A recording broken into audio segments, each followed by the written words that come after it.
कुपवाड येथील दुहेरी हत्याकांडमधील आरोपीला तात्काळ फाशी व्हावी आणि सदर कुटुंबातील दोन्ही मुलांना शासनाने दत्तक घ्यावे.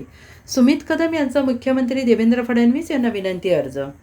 कुपवाड येथील विघ्नहर्ता कॉलनीमधील दुहेरी हत्याकांडमधील आरोपीला तात्काळ फाशी व्हावी आणि सदर कुटुंबातील दोन्ही मुलांना शासनाने दत्तक घ्यावे अशी विनंती अर्ज मुख्यमंत्री देवेंद्र फडणवीस यांनी जनस्वराज्य पक्षाचे प्रदेश अध्यक्ष समितदादा कदम यांनी दिला आहे.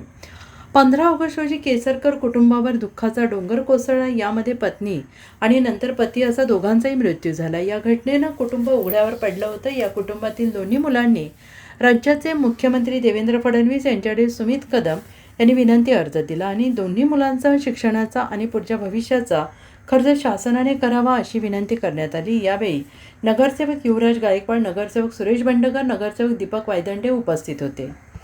Bureau report SVN Marathi, Kupwad.